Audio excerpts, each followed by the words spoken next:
Jadi penjara itu ya tidak semenakutkan yang kita bayangkan. Kalau istilahnya menguzlah diri itu kesempatan kita di penjara. Gitu. Apapun jenis sholat sunat sudah kita lakukan di dalam itu. Hafalan pun bertambah, tilawah ngaji kita pun saya alhamdulillah selama 7,5 bulan saya 15 kali saya khatam Quran. Dan saya harap bagi para aktivis yang cinta demokrasi dan cinta negara ini tetap sebagai negara demokrasi Pancasila yang jangan pernah surut, jangan pernah takut. Penjara pun mati sekalian itu adalah konsekuensi.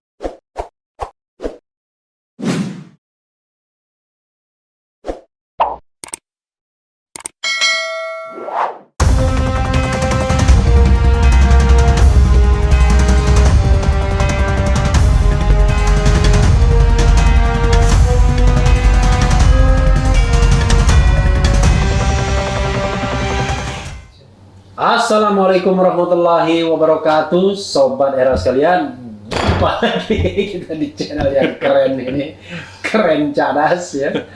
Kali ini saya ada tamu podcast saya luar biasa. Kalau kemarin Dr. Syahganda Nainggolan, nah sekarang ada dokter temannya Anton Permana. Assalamualaikum warahmatullahi wabarakatuh. Waalaikumsalam warahmatullahi wabarakatuh. Selamat malam, keren cadas, luar biasa. Terima kasih ya. Jadi kita mendapatkan kehormatan karena punya tamu yang sebenarnya masih proses ya. Masih proses sidang. Ya. Tadi sidangnya masih berjalan. Tadi ya, tidak perlu sebut tanggal. Tadi sidangnya masih berjalan ya. Iya, sidang ke 25. Wah, 25 ya, luar biasa. Padahal ditahan sejak 11 Oktober sampai 27 Mei. 11 Oktober 27 Mei. Itu berapa? 7,5 bulan. 7,5 bulan ya. 7,5 bulan persis ya, dan betul. Sudah dilepaskan dengan jaminan ya. Ya, penangguhan ya. Bang Refli ini. Termasuk saya. Jadi saya tanda tangan penangguhan penahanan. Dan kalau beliau lari ke luar negeri atau apa yang masuk penjara saya. Terima kasih nih Bang Refli, luar biasa. Tapi banyak yang menjaminnya, ada berapa orang ya. Ya, Bro Anton ya, kita terima kasih ya di podcast Refli Harun ini. Yang kita pengen tahu pertama adalah pasti sehat ya kondisi ya. Berdoa. Setelah 27 Mei bebas, kegiatan apa? Ya, kembali ke keluarga dulu. Oke. Keluarga di mana? Di Batam. Di Batam ya. Oke. Terus jenguk orang tua ke Sumatera Barat. Sumatera Barat, oke. Ya, sambangi beberapa kolega, namanya kita baru keluar penjara harus recovery dulu. Oke. Kalau di Jakarta di mana tinggal? Saya di Rawamangun. Di Rawamangun. Masih keluarga, rumah atau? Masih keluarga rumah. Oh, keluarga ya, rumah keluarga ya. Oke. Tapi di Jakarta, yang stay-nya di Jakarta? Kalau sekarang udah banyak di Jakarta. Karena juga sidang ya? Ya, sidang. Kita kan setiap minggu nih, Bang. Setiap hari Senin. Dan sidangnya tidak online ya, langsung ya? Offline. Oh, offline ya? Oke. Karena kita cuma sidang online itu hanya 2 kali. 2 kali? Selanjutnya offline, sejak dari penjara pun offline. Oke, agak beruntung karena Dr. Syahganda Nainggolan tidak pernah. Iya, betul. Tidak pernah offline dia? Ya, online terus. Online terus. Jumhur offline kita barengan gitu. Oh, offline bareng ya? Ya, berangkat bareng-bareng dari penjara, di borgol, naik mobil tahanan. Oh. Ini pengalaman pertama ya? Ya, pengalaman pertama. Karena ini kan soal politik, jadi bukan soal yang tabu sebenarnya kan? Kan Bro Anton bukan karena mencopet, karena bukan merampok ya, bukan membunuh, tapi karena perbedaan pandangan politik ya kan? Siap. Dan tidak juga perbedaan pandangan politik, jangan-jangan nanti kita bahas kasusnya apa ya. Jadi sekarang masih sidang yang ke-25 baru memeriksa tadi itu saksi ahli pertama dari JPU, itu saksi ahli bahasa. Oh, ahli pertama ya? Iya, saya pertama. Oke, ahli bahasa Bang. Ahli bahasa itu pun belum selesai. Itu pun belum selesai. Masih lanjut Senin depan. Oke. Jangan-jangan menjadikan saya sebagai ahli juga dan jangan. Pakarnya kan. Iya.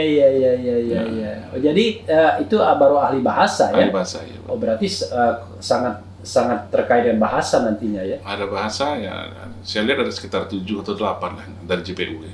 Oke. Saksi ahli dari JPU. Ada yang kita kenal misalnya? Yang atau belum tahu ya? Belum tahu lah. Belum tahu ya? Oke. Tapi saksiannya sama saya lihat. Sama ya? Sama Bang Ruslan Buton, Jumhur, Bang Saganda, Habib, semuanya ahlinya. Udah Uniknya kasus kita nih itu. udah paket. Ya, paket. Saksi pelapornya sama. Bukan saksi 3 in 1, fakta. 4 in 1 ya. Iya. 4 in 1. Saksi fakta juga sama. Saksi pelapor pelapor juga sama, sama. saksi fakta sama ya. Oke. Mantapnya di situ. Mantap. Jadi kalau boleh tahu Bro Anton ya apa ya? Ini Bro Anton kelahiran Saya 5 Februari 81. 5 Februari 81 ya. Waduh, masih muda ya. Kalau bandingannya Masih saya. Kalau Tua bandingannya juga, baru 40 juga, Bang. 40 ya. Udah masuk 40 tahun ini. 40 lewat. Ya. Oh, berarti berkesan betul ya 40 di tahanan berarti Di ya. penjara, betul. 5 Februari. Ya, di penjara. Tepatnya di tahanan, Ya. kan belum penjara. Tahanan ya? Iya, Siap, kan betul. belum putus kan. Insya Allah bebas. Masih rutan kan, rumah tahanan Rutan. kan belum lapas ya. Bukan lembaga pemasyarakatan. Oke. Kalau boleh tahu nih Bro Anton, kasusnya itu seperti apa persisnya yang dipermasalahkan? Ini kan masyarakat belum tentu tahu kan? Ya, ini perlu kita luruskan juga. Iya, Jadi gitu. saya itu ada 2 perkara sebenarnya. Ada Oke. 2 perkara video yang diperkarakan. Oke, Pertama itu tentang video yang berjudul TNI Ku Sayang TNI Ku Malang. oke. Itu video itu saya buat udah lama sebenarnya. Tahun Dan berapa? itu masih tahun 2020. 2020, oke. Ya, sekitar 6 bulan yang lalu sebelum dia ditangkap lah. Iya, ditangkap Oktober ya? 11 11 Oktober tadi, Iya. oke. Nah ini kan sebenarnya video kajian saya. Saya kan di alumni Lemanas, Bang. Oke. Di Lemanas ini udah biasa kita kaji. Iya. Dan itu saya konversi dalam sebuah tulisan yang populis ya.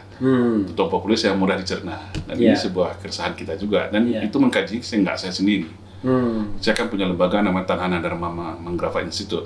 Itu Tahana? Tanhana Dharma Manggrava Institute. Apa Tidak ada kesetiaan yang mendua. Oh, tidak ada kesetiaan yang mendua ya kan? Tidak ada pengabdian yang mendua. Oke. Nah itu motonya Lemanas itu. Oh, tetap istri pertama. NKRI harga mati di Merah Putih. Iya, istri pertama Lemhanas, yang kedua boleh apa aja gitu. Nah Iya. itu kajian kita biasa saya bikin karena ya itu secara struktural, secara normatif ini kajian ini sudah sering disampaikan, tapi kita lihat tidak ada perubahan-perubahan. Iya. Nah coba saya visualisasikan. Hmm. Nah ini kan pendapat kita yang kritisi di situ adalah kebijakan politik. Iya. Kita tidak ada menyinggung di situ nama institusi, tapi kebijakan Iya. politik yang sehingga terjadi rivalitas dan diskriminasi lah Iya. terhadap 2 institusi. Iya. Dan ini kan sebenarnya banyak kajian-kajian terdahulunya. Iya. Nah, gara-gara itu saya ditangkap. Hmm. Tapi diberitakan gara-gara Omnibus Law. Oke, iya. good. Nah. Iya. Tanggal 11 Oktober saya ditangkap, tiba-tiba dalam pengembangan kasus dia ambil dari handphone saya itu masuklah perkara yang kedua tentang surat dukungan mogok Oke. kami terhadap menolak RUU Omnibus Law. Iya. Nah, yang anehnya video itu saya hanya suara saja di Bang Refli. Saya hanya suara membacakan surat resmi Iya. yang mana 2 hari sebelumnya kalau nggak salah itu sudah viral di seluruh media. Di Kompas, Tempo, semuanya memviralkan surat resmi dari kami Ya. Koalisi Aksi Menyelamatkan Indonesia. Dari presidium ya? Dari Presidium ditandatangan oleh Iya. Presidium itu ada Pak Gatot, Pak Din dan Iya. Pak Rahmat Wahab. Iya. Nah, saya hanya membacakan suaranya doang. Iya. Nah, suaranya doang tiba-tiba itu dijadikan perkara yang kedua. Nah, itu. Jadi 2 perkara. Nah, di dalam jaksa dijadikan satu Satu bundel. Satu bundel ya. Tapi 2 kasus. 2 kasus ya. Makanya setiap sidang perkara 1, perkara 2 gitu selalu. Jadi perkara pertama itu dikenakan pasal apa? Sama dua-duanya, pasal 14, pasal 15, ayat 1 ayat 2 tentang menyebarkan Ya, berita bohong. Undang-Undang 1 1946 lah Selama ya. ya 1946 itu. Dikenakan kepada Bro Anton, Iya. kepada Jumhur, Semuanya kepada sama. Saganda, Sama kepada Bang Habib Ruslan Buton, Rizik, sama ya kan? semuanya. Ya. Pada Pak Ruslan Buton, ya. Nah, 14, 15, ya, maksudnya 45, ya, 28 oke. ayat 2 kayak gitu. Jadi dakwaan primernya 14 ayat 1. Iya, betul. 14 ayat 2, Dan 15 ayat 1. 15. Oke. Kalau 15 nggak ada ayatnya kalau nggak salah. Iya, itu tentang ini apa berita yang tidak lengkap ya kalau nggak Iya, salah. satu tentang berita bohong, sumber Iya. sendiri. Kedua, berita bohong, sumber dari orang lain. Ya. Iya. 3, berita yang tidak Tidak lengkap. lengkap. Ya. Yang patut diduga Iya. mengumpulkan. Nah, itu kita Satu itu dengan ancaman hukuman 10 tahun. 10 tahun. Yang kedua 3 tahun. Yang ketiga 6 tahun. 2 tahun. Yang 3 tahun dan 2 tahun ya betul. Ya, 3 tahun dan 2 tahun. Iya, betul. Kenapa saya hafal? Karena saya juga mengkaji terus yang begitu. Dia pakar hukum ya. Tapi ya karena saya jadi ahlinya Habib Rizik juga kan. Iya, iya, iya, betul. Tapi coba kita lihat persisnya ya, jangan sampai kemudian kita keliru ya. Coba kita lihat persis. Jadi Itu yang dipermasalahkan. Nah, kan kita tahu, kita buka ya pasalnya. Kan dalam pasal itu kan ada dua hal. Satu mengenai menyiarkan pemberitaan atau berita bohong, ya, pemberitahuan atau berita bohong yang menimbulkan keonaran. Yang berikutnya yang dapat menimbulkan keonaran. Jadi satunya memang aktual, yang ayat 2-nya potensial, yang pasal 15 juga potensial. Nah, alasan dari jaksa terhadap pemenuhan unsur itu apa? Misalnya dalam kasus pertama dulu, yang TNK Sayang, TNK Malang, berita bohongnya di mana? Hoaxnya di mana? Yang jelas, kita karena baru masuk tadi saksi ahli ini, Bang. Iya. Bagi kita kan sederhana aja. Iya. Saya ini alumni Lemanas. Kita juga ada kuliah lah.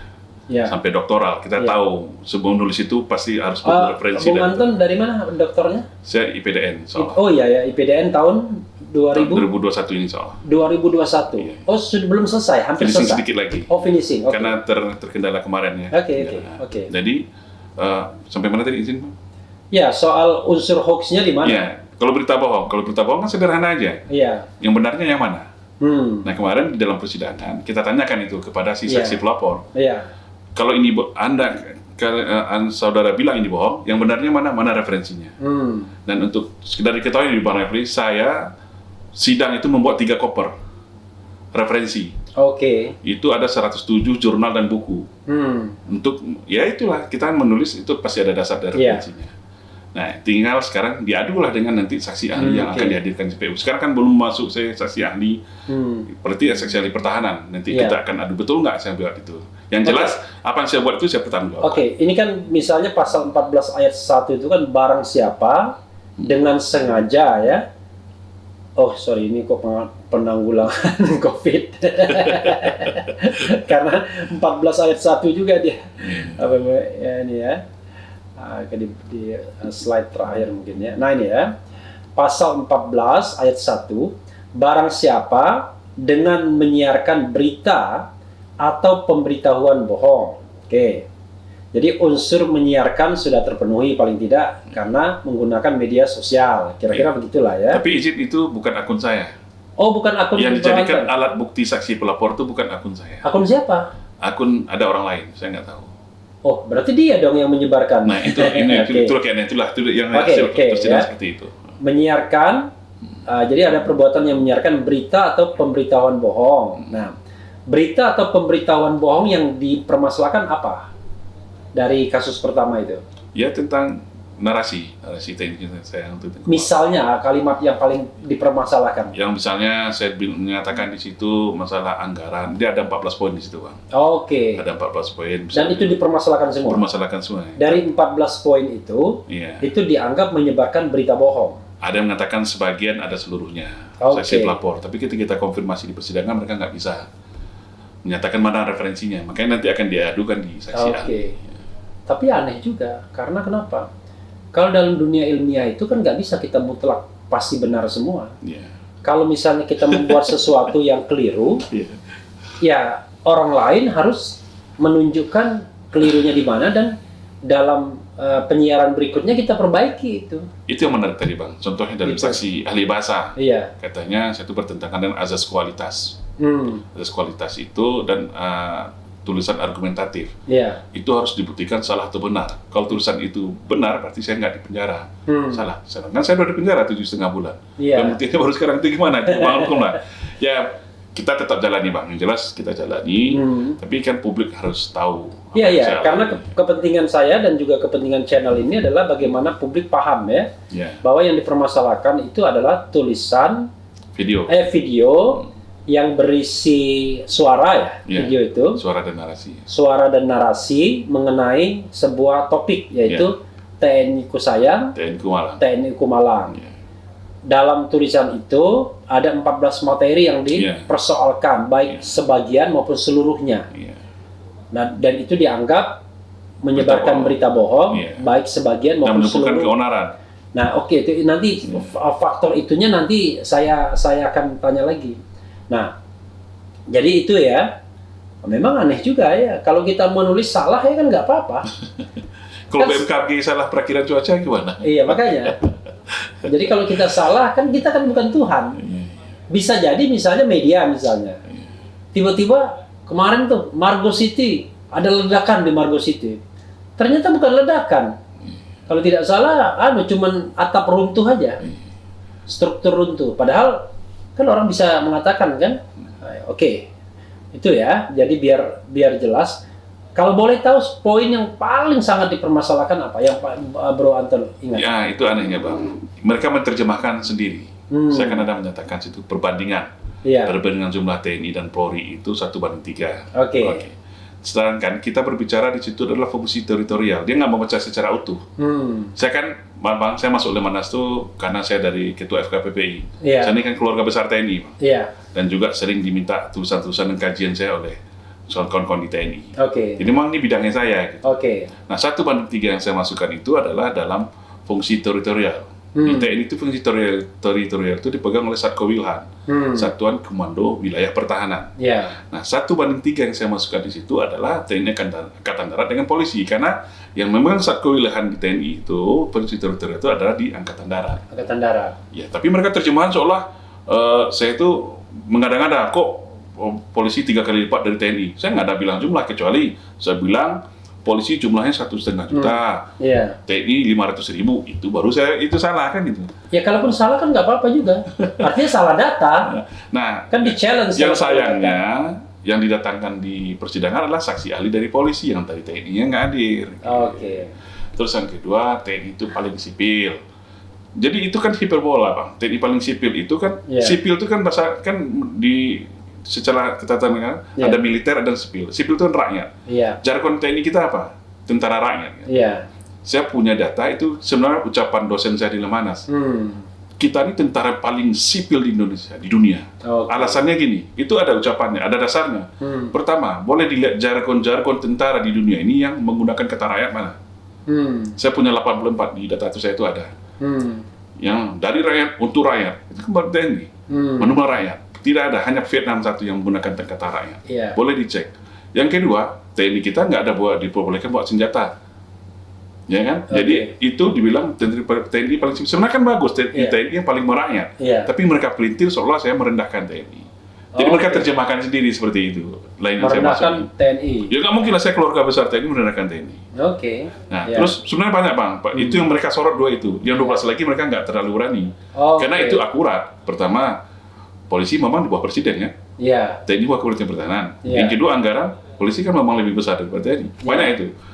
2 itu yang mereka. Intinya tulisan itu adalah membandingkan antara kondisi TNI dan kondisi Polri ya. Jadi ini intinya itu Bang, izin saya kan membahas bagaimana menurut kajian kita perluasan kewenangan polisi saat ini sudah terlalu luas. Sehingga mengambil beberapa peran penting TNI. Good. Itu kita kaji rinci dan dasarnya ada. Kalau saya urai lebih panjang, itu untung masih saya nggak terlalu detail. Kalau menurut saya apa masalahnya kok dengan masalah separatisme di Undang-Undang 34 kita lihat MSP kan separatisme. Maksudnya kan itu kan sebuah kajian lalu kemudian dikaitkan dengan penyebaran berita bohong itu gimana ya? Ya itulah walau. Ya itu lalu kan di sini kan ada dikatakan menerbitkan keonaran. Karena kan 14 ayat 1 kan juga didakwakan. Alasan menerbitkan keonarannya di mana? Nggak tahu saya. Nggak, paling tidak dalam surat dakwaan. Ya, yang jelas kemarin mereka menganggap pro kontra. Ternyata pro kontra di SKB yang terbaru pun tidak termasuk ya salah satu. Nah, saya masih ingat di dalam saksi pelapor itu kan pro kontra ada di keonaran di virtual kata dia, istilah dia. Saya masih ingat tuh keonaran virtual. Saya nggak tahu ada nggak secara bahasa hukum keonaran virtual itu. Nah, ditanya mana ada di dalam perdebatan di dalam akun YouTube yang menyebarkan gitu. Kita lihat ada 20 lembar di situ, ternyata semuanya pro, tidak ada yang kontra. Terus gimana kan? Itu ada rekaman videonya. Ya kalau pro dan kontra pun masa kemudian tiba-tiba kena 10 tahun yang beginian, Allahu Akbar. Jelas Bang, itu kan kewajiban saya Bang. Saya ini alumni Lemanas disumpah untuk menyampaikan sebuah kebenaran sesuai jargon lembaga kita Bang, Tanahana Dharma Manggara itu. Bukan. Jadi apapun risiko yang kita hadapi. Ya, tapi persoalannya bukan di sana. Persoalannya ini adalah sebuah kajian akademik. Ya, bahkan pendapat yang diuraikan melalui mural saja itu kan nggak boleh direpresi, apalagi pendapat dalam sebuah tulisan yang divideokan dan dinarasikan. Wah, itu kan jauh lebih harusnya dilindungi lagi. Oke, ya. Itu kasus yang pertama. Kalau 14 ayat 2 ayat 5 itu biasanya main rangkap ya. Bukan harimau. Kalau nggak bisa pertama, yang kedua, nggak bisa yang ketiga. Oke. Nah, yang kedua itu apa yang dipermasalahkan? Kasus kedua. Kasus kedua itu tentang video. Saya menyuarakan surat dukungan kami Mogok Nasional, menolak RUU Omnibus Law. Itu mendukung ya, bukan menyuruhkan, mendukung Mogok Nasional. Dan Mogok Nasional itu diserukan oleh kami, lembaga kami. Bukan, serikat kan kami kan Koalisi Aksi Menyelamatkan Indonesia kan hanya mendukung Mogok Nasional. Sementara yang menyerukan Mogok Nasional itu kan organisasi buruhnya, atau bagaimana? Nah, jadi gini Bang. Suratnya. Secara gini, mogok itu kan konstitusional Bang, yang nomor 13 masih ingat. Tujuannya supaya nggak ada yang mau, karena prokes. Mogok itu kan cukup. Saya baca seperti, saya kan hanya membacakan aja. Isinya kan itu dari presidium kami Bang, yang menyiapkan Koalisi Aksi Menyelamatkan Indonesia. Yang lucunya saya hanya suara doang, yang menyebarkan juga tidak saya. Di alat bukti Bang ya. Tapi saya juga ditersangkakan di situ. Nah, tengok faktanya seperti itu kejadiannya. Jadi intinya adalah itu surat dari kami Koalisi Aksi Menyelamatkan Indonesia yang ditandatangani oleh Presidium siap. Oleh Gatot Nurmantio, oleh Rahmat Wahab dan Din Samsudin. Lalu divideokan oleh Bung Anton. Nah, setelah divideokan, Bung Anton menarasikannya dengan suara. Betul. Jadi, materi itulah yang kemudian dianggap disebarkan. Menyebarluaskan berita bohong. Melalui ada sosial media, YouTube. Sosial media punya siapa? Bukan punya saya. Punya akun orang lain lagi, yang menjadi alat bukti. Makanya, jadi akun orang lain ini kan yang menyebarkannya. Karena kita bicara tentang yang menyebarkannya, bukan yang memproduksi ya, gitu. Kasus gimana? Habib Rizik saja yang lebih gawat lagi, cuma mengemukakan kondisi kesehatannya saja dianggap menyebarkan berita bohong yang memunculkan keonaran. Jadi memang roda-roda nggak masuk akal. Itulah kondisi bangsa kita ini. Tapi Bung Anton nggak merasa apa-apa mengungkapkan seperti ini di ruang publik. Soalnya nggak masalah, karena saya mempertanggungjawabkannya. Itu kan kajian saya sebagai seorang akademisi juga. Itu tanggung jawab moral saya, dan juga saya disumpah loh Bang, sebagai alumni Lemhanas itu tidak mudah untuk menjadi seorang peserta didik Lemhanas itu. Nah, itu penting saya sampaikan. Memang nggak gampang. Saya aja belum pernah menjadi peserta Lemhanas, tapi ngajar sering. Lebih tinggi lagi. Ya Bang tahu sendiri, memang kita dididik dan dicetak untuk menjadi kader pemimpin nasional. 7,5 bulan kita di situ dilatih, dan itu kewajiban saya menyampaikan sebuah kebenaran. Yang asal ada dasarnya, ada referensinya. Nanti kita akan kalau memang ada materinya nanti bisa kita tampilkan tulisan-tulisan itu kalau tidak berkeberatan. Tapi kalau keberatan nggak ada masalah. Sekarang Bung Anton kan sudah dibebaskan. Kegiatan sehari-hari apa? Saya kan salah satu rekanan juga di sini. Kenapa? Saya juga ada bisnis. Ada bisnis di sini? Bisnis apa? Tur ke bulan? Enaklah kita bahas di sini. Artinya untuk kehidupan tetap ada di Jakarta ini gitu. Sementara Bung Anton di kami juga Koalisi Aksi. Saya komite kajian kan. Komite kajian di bidang? Komite kajian. Komite kajian Komite kajian dan analisis. Abang komisian advokasi hukum? Saya kajian hukum saya. Saya bagian kajian hukum. Kalau Bung Anton di? Komite kajian dan analisis itu aja. Soalnya struktur kami itu namanya juga organisasi yang dibilang ketat-ketat amat juga enggak, ya kan? Agak penyidik nanya, ini Bang gimana arahnya? 1,5 bulan aja kami berdiri, saya kalian tangkap, mana saya tahu sebenarnya. Saya baru repot 2 kali 3 kali. Lalu kemudian kalau saya gimana mau tahu arahnya kita? Rapat aja belum pernah kita. Belum pernah, maksudnya rapat aja hampir nggak pernah gitu ya. Dan itu beruber terus.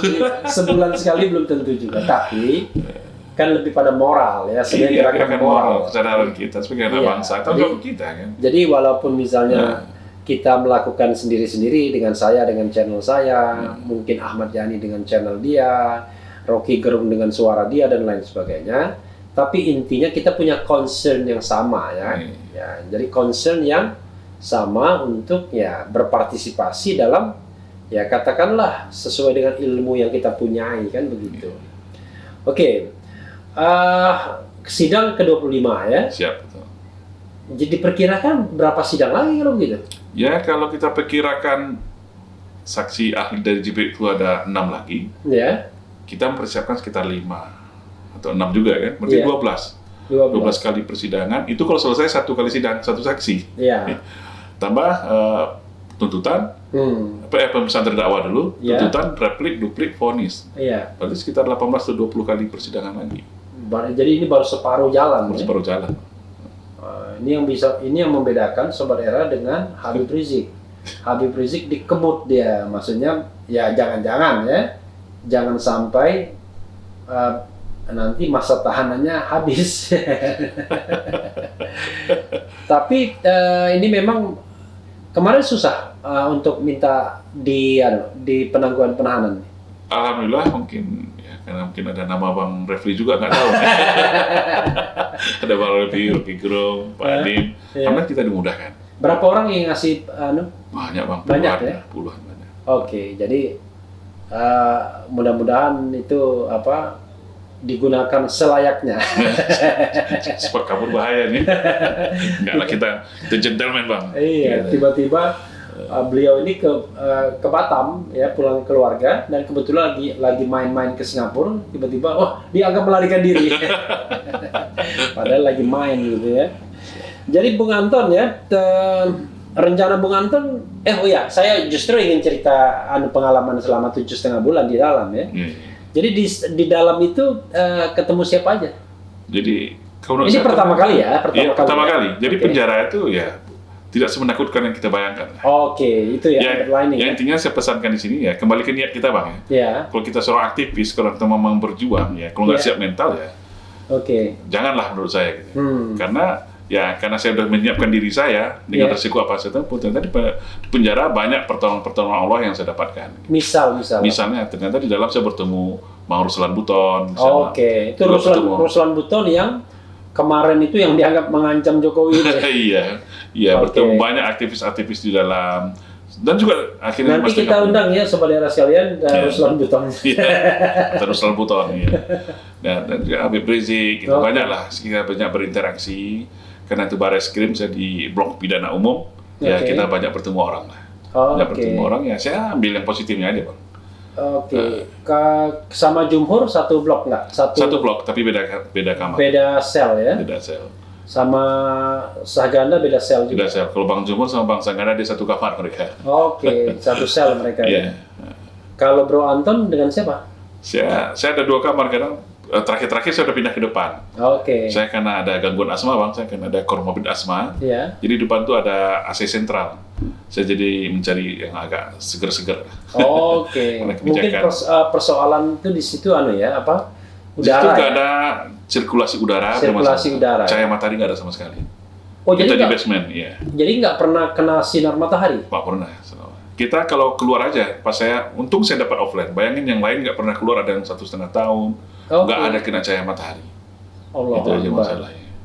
Saya alhamdulillah ketika offline, makanya ketika sidang itu saya jemur dulu Bang. Baru terasa ya. Baru terasa mahalnya matahari itu. Betapa nikmatnya sinar matahari itu. Iya betul. Jadi wajar saja kalau Habib Rizik pengen sidangnya offline juga. Memang ya offline juga lebih gampang kan dari trafficnya ya. Iya. Selain sempat ngobrol sama Habib Rizik? Sering ya? Biasanya di mana? Kita karena ada beberapa kegiatan. Jadi kita di penjara itu Bang, kita usahakan dan upayakan bikin kehidupan itu normal. Malah itu secara spiritual, secara ibadah kita justru lebih bagus di penjara. Lebih teratur. Kalau istilahnya menguzlah diri itu kesempatan kita di penjara gitu. Jadi kita ada. Karena kalau di luar mau sholat urusan ini dulu ya. Ini dulu kan. Ini dulu. Kalau itu pasti tepat waktu. Tepat waktu berjamaah. Iya. Apapun jenis sholat sunat sudah kita lakukan di dalam itu. Gitu. Hafalan pun bertambah, tilawah ngaji kita pun saya selama alhamdulillah ini bukan dalam rangka ria, ini motivasi. Iya. Selama 7,5 bulan saya 15 kali saya khatam Quran. 15 kali khatam Quran. Iya, insyaallah. Wah, keren. Dan insyaallah hampir biasanya kita hanya surat kul. Selama di penjara insyaallah juz 30 udah mulai hafal semua. Jadi banyak hikmahnya, kita nikmati hikmahnya bertemu berinteraksi dengan banyak orang. Ada seorang calon menantu yang dibilang, "Wah, kamu siapa namanya? Torik. Coba bacakan surat At-Torik." Torik ya kan? Wah, lancar dia. Kamu siapa? Apalagi gitu. Tiba-tiba nama satunya Ali Imron, bingung dia. Kan panjang kali. Nama saya Ali Imron, tapi biasa dipanggil Kulhu kan. Ngeles. Jadi serba-serbi penjara banyak. Oke. Kita bertemu juga Bang Napoleon, kita juga bertemu. Napoleon Bonaparte yang Irjen ya, bintang 2 ya. Yang kemarin kasus Red Notice Joko Chandra ya. Iya betul. Ada siapa lagi? Habib Rehan di situ juga. Habib Rehan ya, dan ada FPI itu. Ayah alal jihad ya. Azan jihad. Azan jihad itu. Ya. Oke. Tapi Habib Rehan dilepas juga sekarang. Beliau informasi terakhir sudah bebas. Oh, bebas selesai tahanan ya? Selesai tahanan ya. Dia 7 bulan kan? Sudah inkrah dia? Kalau saya nggak sempat nanya. Oke. Jadi yang jelas ada tahanan seperti Habib Rizik juga ya. Jadi sudah 7 bulan itu sudah dia jalani. Iya betul. Dan kemudian mungkin kasusnya nggak tahu kita apakah ada banding atau kasasi gitu ya. Iya, nggak sempat nanya. Apa yang paling berkesan selama di penjara, percakapan yang pernah berantem? Jadi ini Bang, inilah takdir Allah. Saya terserah saya mau panggil bro, panggil bung gitu ya. Kalau bro teman, kalau bung itu calon presiden. Pak Menteri kita. Jadi saya lihat banyak Bang di penjara itu ya. Kebetulan saya orang Minang, orang Padang. Jadi saya dari kecil sudah terbiasa, termotivasi baca-baca sejarah tokoh-tokoh Minang yang masuk penjara. Bahkan banyak gitu. Mulai dari Tan Malaka, Sultan Syahrir, Hamka, semua orang. Jadi menurut saya ya penjara ini justru. Tapi Hatta nggak pernah masuk penjara ya? Hatta malah sebelum kemerdekaan dia masuk penjara. Iya ada sering. Nggak ada sih tokoh yang nggak masuk penjara, pasti masuk semua. Masuk semua dan memang orang Minang kan banyak banget. Ya, tokoh besar ya. Tokoh besar di era kemerdekaan awal itu. Saya masih ingat Muhammad Hatta itu bilang justru penjara ini adalah sekolah kehidupan yang paling tinggi. Kata Hatta. Kalau Hamka dibilang ini taman indah bermain sebelum kita masuk bagi seorang mujahid. Jadi saya sering baca itu. Dan saya lihat perjuangan mereka, perjuangan yang tulus, sehingga ya saya pun ketika mengambil garis untuk melakukan perjuangan ini, ya saya harus siap dengan segala risiko. Insya Allah ya. Dan alhamdulillah ternyata di penjara ya kita mendapat sekali banyak hikmah. Kalau kita pandai mengelolanya, kalau kita terpuruk, nangis, mewek ya juga enggak. Justru negatif. Saya bilang positifnya aja. Saya berinteraksi, bergaul, ya kita bersama-sama dengan di bawah bimbingan Habib Rizik juga, Irjen Pol Napoleon, Bangsa Ganda Bang Jumur, kita bikin komunitas, ada RT-nya juga di situ. Siapa ketua RT-nya? Ketika sampai sekarang masih ada kawan saya Coki, namanya Coki. Coki dan dia bukan Coki Sitohang. Bukan. Masih dia menata semuanya. Atau Coki pemuda sesat di Deddy Corbuzier bukan. Karena kita senasib sepenanggungan di situ, saya nggak melihat itu kasusnya apa, Bang. Ya, karena mereka kan rata-rata masih asas praduga tak bersalah. Karena belum inkrah. Belum apa-apa. Jadi kita ya saling memotivasi lah. Kita sudah di dalam penjara, kita stres, kita rugi sendiri. Jadi kita harus bersama-sama ya saling mengisi, saling motivasi, saling diskusi, ya saling membantu. Nah, bagi saya ini kesempatan saya mungkin selama ini ibadah saya kurang, kesibukan ini kesempatan saya untuk memperbaiki ibadah saya, menguzlah diri saya dan belajar. Saya juga situ banyak belajar sama Habib itu, sampai belajar ceramah juga. Jadi nanti segala macam. Nanti keluar ini sudah bisa jadi Ustaz. Keren kan Ustaz Anton ya. Ustaz dadakan. Ustaz Anton Sujarwo. Dadakan. Ya, jadi ya olahraga juga kita dan kita sibukkanlah dengan hal-hal yang positif. Ada lomba azan, ada lomba catur kita situ. Yang di luar itu nggak ada matahari tetap? Nggak ada. Jadi Kita di bawah itu. di bawah itu walaupun ada musolahnya atau apa, tetap di bawah itu di tidak ada bawah, matahari? nggak ada akses keluar, kita nggak ada. Oke, jadi berinteraksi di situ. Iya. Ada keributan nggak selama ini? Ya, nama penjara pasti ada. Cuman insya Allah udah kondusif lah. Selama kita di dalam, boleh dibilang jarang lah. Jarang ya? Awal-awalnya ada. Awal-awalnya ada. Oke. Ya kita ditentukan ada Bang Napoleon, jadi yang dituakan banyak. Oke. Pokoknya asik lah Bang, di dalam tuh kita berinteraksi, Oke. membangun, ya itulah kawan-kawan nasib kita di dalam. Oke.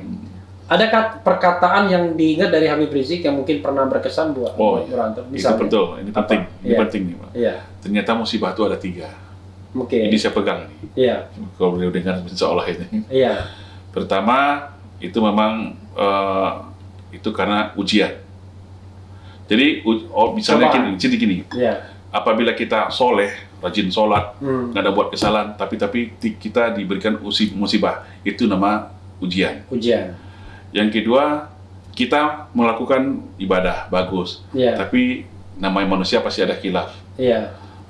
Kadang-kadang juga melakukan maksiat, Iya. itu namanya cobaan.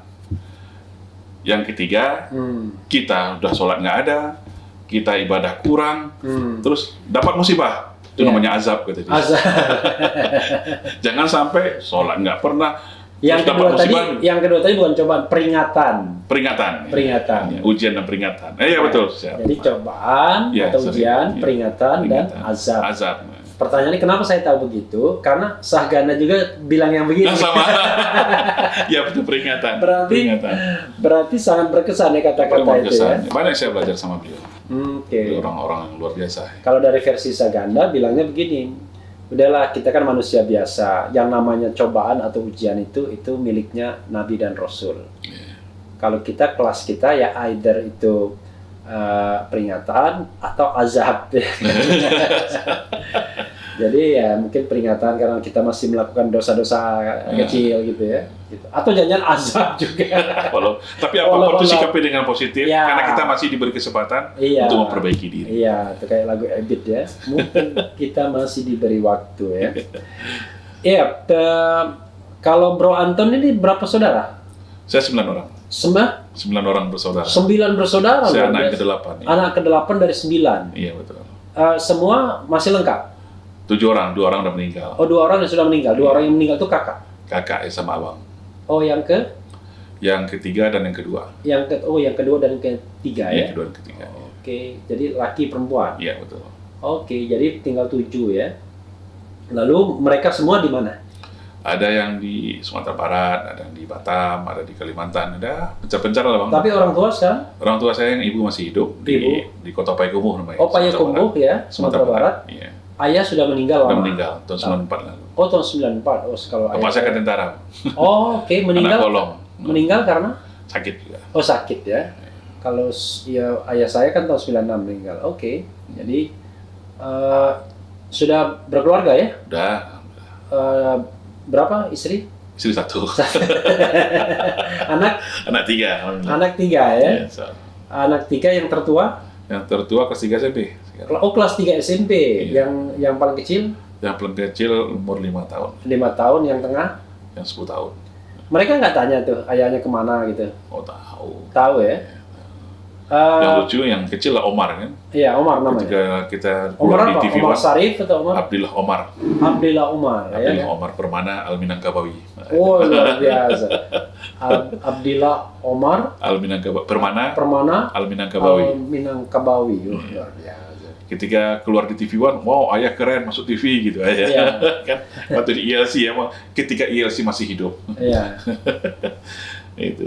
Waktu itu dalam status tersangka di LC itu atau Udah di tahanan saya itu. oh sudah ditahanan, Udah di tapi penjara. dibahas.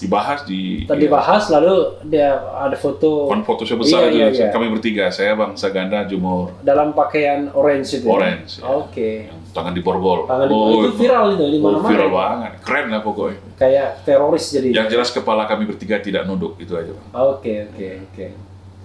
Tapi tidak begini ya. Hah? Ini aja. Gitu, iya. Iya. Jadi mereka yang 5 tahun tuh tahu kasusnya apa gitu-gitu. Yang besar lah. Kalau yang 5 tahun kan belum terlalu. Tapi ya. kan saya udah bilang. Risiko apa sebelumnya kan sebelum ditangkap ini kan saya udah dapat. Yang besar tuh SMP ya? SMP ya. Oke. Itu di samping saya ketika saya ditangkap. Loh, Bro Anton ditangkap di mana? Saya di Jakarta. Kebetulan saya kan udah tahu ditangkap, Bang. Kita 4 bulan sebelum kita udah tahu mau ditangkap itu kita udah tahu. Oke. Udah ada sinyal lah Jam berapa waktu itu? Jam setengah 10. Setengah 10 malam? Malam, iya. 30 orang biasanya? 42 orang. Oh, 42 orang ya? Ramai lah pokoknya. Sesuai dengan usia mungkin ya? Asik lah pokoknya. Oke, jadi pakaian hitam-hitam begitu ya? Tapi masih sempat pakai sendal kan? Oh, biasa-biasa aja kita, Bang. Karena Munarman pakai sendal aja nggak boleh. Oke, jadi langsung di Mabes Polri? Atau dibawa ke Mabes Polri. Langsung Mabes ya? Iya. Oke. Jadi dari awal sampai lepas sementara ini itu tetap di Mabes Polri. Mabes Polri, betul. Oke. Yang tidak akan di Mabes Polri lagi, ya kan? Apapun nanti putusannya kan? Insya Allah. Ya, Insya Allah dibebaskan atau ya minimal dikenai 7,5 bulan lah. Sesuai masa tahanan. Sesuai masa tahanan ya, potong masa tahanan ya. Karena biar sana juga nggak rugi ya kan? Gitu. Oke. Rencana ke depan apa yang mau dilakukan? Maksudnya, Bang? Ya sekarang ini kan paling tidak untuk sementara bebas, tapi kan kita tidak tahu apakah akan berapa hukumannya. Oh. Tapi harapan Bro Anton sendiri gimana? Ya kan tentu harapannya bebas ya kan? Ya kalau saya tetap optimis, Bang, karena saya yakin di lembaga yudikatif kita ya. Saya lihat hakim yang objektif. Ya kalau jaksa memang dia memainkan peran dia sebagai penuntut ya. Saya tetap optimis ya. Apa yang saya lakukan itu adalah demi bangsa ini loh. Oke. Ya, dan semua saya pertanggungjawabkan. Kalau dengan pasal-pasal dan tuduhan itu ya nanti akan saya buktikan di persidangan apa yang saya buat itu saya punya referensi dan literasi semuanya. Oke. Nah, jadi ya kita fokus di situ dulu. Oke. Jadi kalau soal pasca mau ngapa-ngapain ya itu nantilah gitu ya. Tapi yang jelas masih aktif di kami kan? Masih ya sebagai kita seperti biasa aja, Bang. Jadi kehidupan normal saja sebenarnya. Cuman kadang-kadang ya kita harus tahu diri aja, namanya kita baru keluar penjara, orang-orang yang pro pemerintahan, orang-orang yang ada takut-takut juga ketemu kita. Oh iya, biasanya kan begitu kan. Jangankan yang baru keluar dari penjara karena dianggap mengkritik. Kita kritis saja orang takut ya sama kita kan, dipikirnya kita wah ini musuh. Nah ini yang menyedihkan kita kan itu aja. Iya. Suasana demokrasi kita kok seperti ini. Iya. Nah itu aja. Cuman beda kau di sana aku di sini aja susah aman ya kan. Jadi ini sobat era sekalian, ini kan hanya soal a choice, a matter of choice ya, soal pilihan saja ya. Disertasi kapan diselesaikan, Bung? Ya sebenarnya saya sebelum ditangkap tuh Bang 5 November itu saya kan sidang tertutup, sidang terbuka 2 aja lagi. Iya. 2 ini lagi udah selesai sebenarnya. Oh jadi draft sudah selesai? Udah lama Bang. Oke. Ngambil soal apa? Saya desentralisasi asimetris. Oh desentralisasi asimetris. Dualisme di Kota Batam. Oke, jadi studi kasus di Kota Batam antara kemarin ya, BP Batam sama wali kota ya. Kendalanya ada perubahan norma kan, lahirnya PP 41, PP 62, ex officio. Saya harus ngikutin Bang perubahan itu kan. Oke, itu yang membuat agak lama sedikit habis ya. itu masuk penjara. Habis itu Covid. Iya. Awalnya Lemhanas yang menghambat, karena saya udah selesai dari lama. Tapi ngapa kita jalani? Tapi sebenarnya draft udah selesai. Maksudnya sudah dengan koreksinya segala. Soalnya kualitatif kan, saya kan kualitatif sudah. Iya. Oke, jadi tinggal tunggu kapan ujian tertutup. Iya. Kalau ada perbaikan, ujian terbuka setelah itu. Siap. Jadi nanti alumni yang ketahanan itu ya Bro Anton yang kedua ya setelah Habib Rizik. Dokter. Habib Rizik ujiannya waktu di tahanan kan, itu dari Malaysia ya, gitu. Ya Bro Anton mungkin ada yang ingin disampaikan apa unek-unek? Ya saya ingin paling saya berharap kita pertahankan negara ini sebagai negara demokrasi. Oke. Dan saya harap bagi para aktivis yang cinta demokrasi, yang cinta negara ini tetap sebagai menjadi negara demokrasi Pancasila, jangan pernah surut, jangan pernah takut. Penjara maupun mati sekalian itu adalah konsekuensi. Itu menurut saya, dan buktikan kalau Anda cinta kepada bangsa ini, ya lakukan terbaik untuk bangsa ini. Jadi penjara mati sekalipun adalah konsekuensi. Konsekuensi dan solusi. Walaupun dengarnya sedih juga. Iya. Kok tiba-tiba kita cinta pada negara, kita kritis pada negara, kok tiba-tiba kita harus mati? Artinya ini negaranya yang belum benar atau gimana ini kan? Ya kan? Harusnya ketika orang cinta negara dengan mengkritik negara, kritis itu ya harusnya. Kita mengkritis karena kita mencintai, Bang. Iya, harusnya kan dihargai justru orang yang dianggap berpartisipasi kalau negaranya lurus. Iya. Tapi kalau negaranya bengkok-bengkok ya memang masih ada persoalan di situ ya, gitu. Dan Tapi, insya Allah terakhir roda pasti berputar. Oh, roda oke. kekuasaan pasti. Apa kata Bu Mega kemarin, cakra menggiling. Oke. Roda pasti akan berputar. Dan roda kekuasaan itu akan Tapi tahu berputar. nggak ada roda-roda terus berputar, nggak tahu ya? Tanda masih ada hidup, nggak Maka tahu. saya bilang sama penyidik-penyidik, Iya. hati-hati, tolong on the track sebelah. Kita nggak tahu siapa ke depan yang berkuasa sebelah. Oke. Nah. Iya. Anda itu adalah orang-orang pejabat struktural. Karirnya jelas. Iya. Salah-salah nanti, lain orang berganti berkuasa, nanti resiko kalian juga sendiri akan mengalami. Oke. Ya, seperti itu, Bang. Ya, mudah-mudahan semuanya baik. Terima kasih, Bang Anton, Refli, ya. udah diundang Saya juga luar biasa. berterima kasih ya. Sebuah kehormatan. Mudah-mudahan ini memberikan ilham dan inspirasi ya, bahwa memang kadang-kadang diperlakukan tidak adil itu tidak enak ya. Jadi Bro Anton masa pasti diperlakukan tidak adil kan, tidak enak. Tapi kalau kita bisa mengambil hikmah positifnya, banyak hal yang menjadi hikmah. Bahkan tidak hanya hikmah dalam pengertian sekedar ilham, tapi juga bisa berpengaruh pada gerak hidup sehari-hari ya. Contoh kecil, Mental kita juga. ya contoh kecil Mental. adalah sholat lebih teratur. Iya. Terlambat sholat ingat di penjara. Iya, terlambat sholat ingat di penjara. Masa ketika di penjara, di tahanan, sholat teratur, berjemaah, begitu bebas, kok enggak ya? Ya, Bro Anton, itu Siap, aja Bang. ya. Makasih banyak, Bang. Makasih banyak. Assalamualaikum warahmatullahi Mudah-mudahan kasusnya segera selesai, Amin.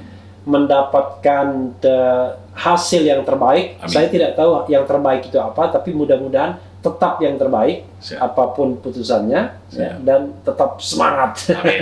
Keren cadas, apa? Keren cadas. Siap. Makasih. Assalamualaikum. Waalaikumsalam warahmatullahi wabarakatuh. Ya itu sobat sekalian. Cia.